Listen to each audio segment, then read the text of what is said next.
SSC JE की official answer की out हो गई है, और एसएससी जेई की ऑफिशियल आंसर की आउट होने के बाद मैंने उसमें जो भी ऑब्जेक्शन अभी तक मिले वो आपको बताए भी हैं, ठीक है ना। अगर आपने वो वीडियो मिस कर दी तो आपको कमेंट सेक्शन में उसका लिंक मिल जाएगा, आप देख लेना। इसके अंदर मैं आप देखिए क्या हुआ, अभी जब बच्चे पेपर देकर आए तो बच्चे पेपर देने के बाद आए तो मैंने उनसे पूछा भाई कितना अटेम्प्ट किया, कैसे किया, तो उन्होंने तब ये बताया था और एक छोटा सा रिजल्ट हमारे पास क्रिएट हुआ था, और मैंने पास डेटा के हिसाब से आप लोगों को एक्सपेक्टेड कट ऑफ भी बताई थी। लेकिन इस बार का जो पेपर, जब मैंने चारों पेपरों को एनालाइज किया तो बिल्कुल ही मेरा तो पिक्चर ही चेंज हो गया, क्योंकि जो बच्चों ने बताया और जो एक्चुअल था उसमें काफी अंतर है, ठीक है ना। क्योंकि उस समय क्या हुआ, बच्चे पेपर देकर आए होंगे, उन्होंने भी कहा होगा चलो जल्दी जल्दी में जितना याद रहा उतना बता दिया, ठीक है ना। हमने भी उसके हिसाब से एक एनालिसिस किया। लेकिन सही बताएं तो इस बार जब मैंने ऑफिशियल आंसर की देखी, कई सारे बच्चों से बात किया, खुद एनालाइज किया, तो तीन बातें निकल के आई। पहला, जीएस के अंदर बच्चों का काफी कम अटेम्प्ट रहा, जिसकी वजह से अटेम्प्ट परसेंटेज जीएस में घटी है। दूसरा, यह देखने को मिला कि भाई जो रीजनिंग वाला पार्ट है उसमें काफी सारे बच्चों ने बहुत ज्यादा अटेम्प्ट किए, 50 में से 50 भी अटेम्प्ट किए हैं, लेकिन कई सारे बच्चों की गलतियां भी काफी ज्यादा हुई हैं। और खासकर तीसरा जो कि टेक्निकल पोर्शन में था, टेक्निकल पोर्शन का जो पेपर है इस बार काफी स्टैंडर्ड तरीके से बना है। मतलब अगर आप पिछले कई सालों का एनालिसिस भी करेंगे ना, तो ऐसा पेपर जैसा इस बार आया ऐसा आपको पहले नहीं देखने को मिला होगा।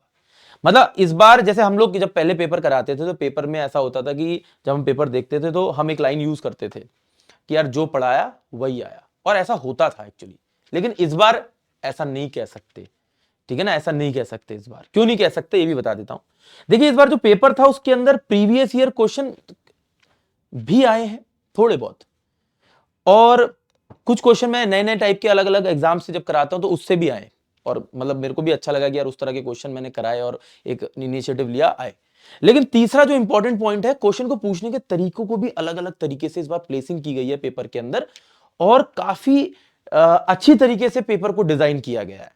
और अगर आप चारों ही शिफ्ट को देखें तो, क्योंकि सिविल का 4 शिफ्ट में पेपर हुआ, तो चारों ही शिफ्ट अपने आप में एक इंटरेस्टिंग शिफ्ट थी।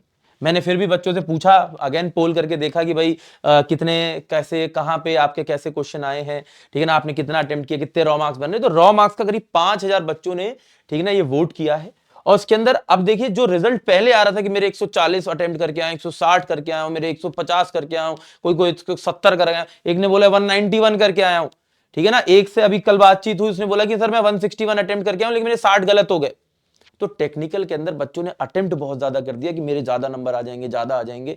और मैंने एग्जाम से पहले भी कहा था कि जितना आता है उतना ही करके आना, क्योंकि जिसने 161 अटेम्प्ट किए थे 60 गलत हुए, तो वैसे ही 101 बचे उसके सही, और उसमें से भी 60 गलत किए हैं, तो यानी कि उसके नंबर 15 माइनस के हो गए 0.25 से मल्टीप्लाई करके, यानी कि बने कितने, सिर्फ 86। अगर नहीं अटेम्प्ट करके आता, अटेम्प्ट के चक्कर में नहीं पड़ता, तो भी उसके 101 नंबर बन जाते ना। तो एक चीज यहां पर जब हमने काफी सारे बच्चों के नंबर ऑफ अटेम्प्ट देखे, उसमें कितने सही कितने गलत देखे, ठीक है ना, जीएस रीजनिंग और टेक्निकल सबको एनालाइज किया, तो इस बार का पेपर काफी, आप कह सकते हैं कि वाकई में एसएससी ने बहुत तरीके से पेपर को बनाया था।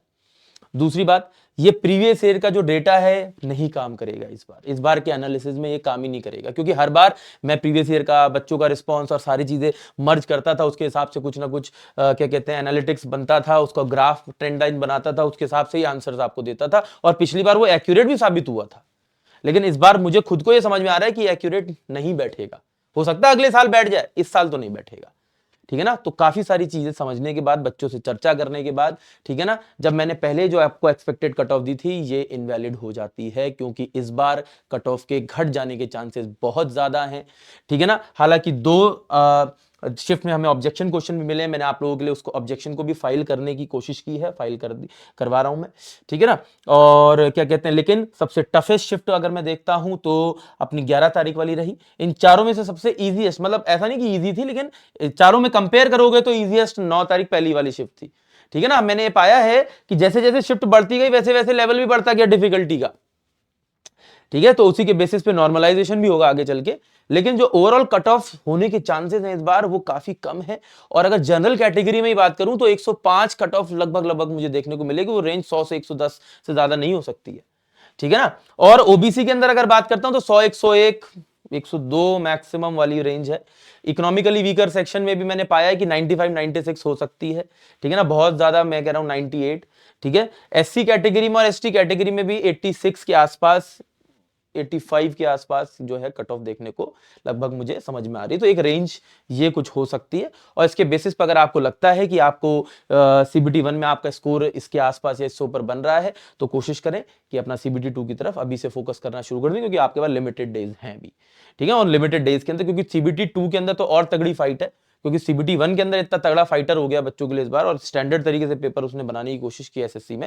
आप कितना अग्री करते हैं इस एनालिसिस से, ये भी आप मुझे कमेंट करके बता सकते हैं, ठीक है ना, कि आपका यही जो एक्सपीरियंस मुझे लगता है कि बच्चों का रहा है इस बार, वो मैंने शेयर करने की कोशिश की है, क्योंकि काफी सारे बच्चों से बात हुई, बहुत सारे से नहीं भी हुई होगी, तो वो कमेंट सेक्शन में मुझे लिखकर बता सकते हैं, ठीक है। सबसे इंपॉर्टेंट पॉइंट यह है कि काफी अच्छा रिस्पॉन्स भी CBT 1 का जो भी हमने पढ़ाया ये समझ में आया, लेकिन अभी भी मैं ये कहूंगा कि अगर कोई ये कहता है कि इस बार वो लाइन यूज करता है ना कि जो हमने पढ़ाया वो आया, तो नहीं बैठेगी सही।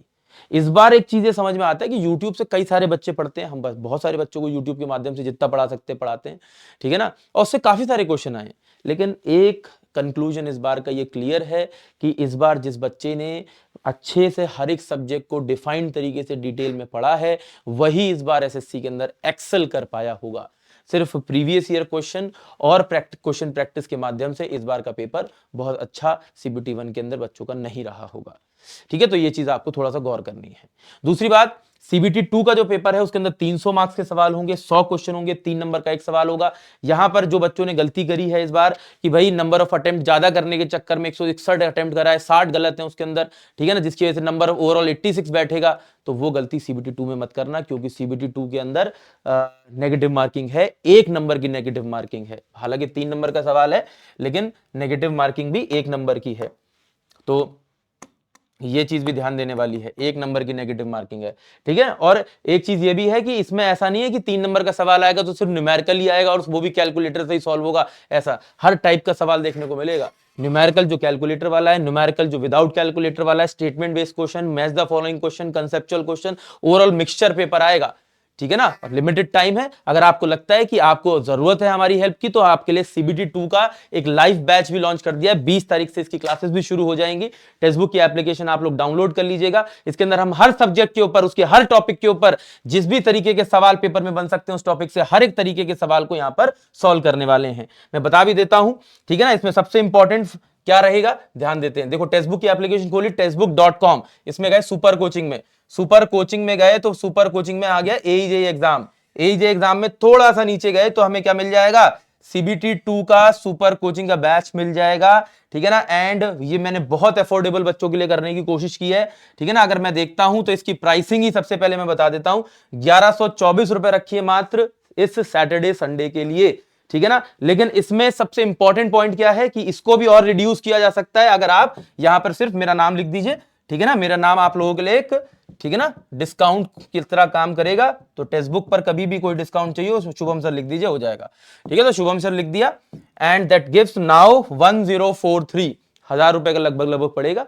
लेकिन इसमें सबसे इंपॉर्टेंट क्या है, सबसे इंपॉर्टेंट ये है कि भाई इसके अंदर हम हर टॉपिक के ऊपर, ठीक है ना, हर टॉपिक के ऊपर जिस जिस तरीके के सवाल पूछे जा रहे हैं, हर तरीके के सवाल कर रहे हैं। जैसे एग्जाम्पल के तौर पे देख लेता हूं, ठीक है ना, अपना ये रहा CBT 2 वाला बैच, ठीक है ना। इसके अंदर जैसे सॉइल मैकेनिक्स है, सबसे ज्यादा इतिहास में CBT 2 के पेपर के अंदर सॉइल मैकेनिक्स से पूछा गया, इसलिए उसी से शुरू कर रहे हैं। और जैसे सॉइल प्रॉपर्टीज है या सॉइल क्लासिफिकेशन है, तो हर टॉपिक जो जो उसके हैं सॉइल के, हर टॉपिक के ऊपर हर तरीके के जैसे जैसे क्वेश्चन होंगे उस बैच के अंदर हम लोग करने वाले हैं, ठीक है ना। सो अपना इनरोल करिए, अपना पढ़ना शुरू करिए। इफ यू थिंक कि भाई CBT 2 के अंदर मैं मौका मिलेगा, मेरे इतने नंबर बन रहे हैं, तो you should definitely do this. Take care, Jai Hind.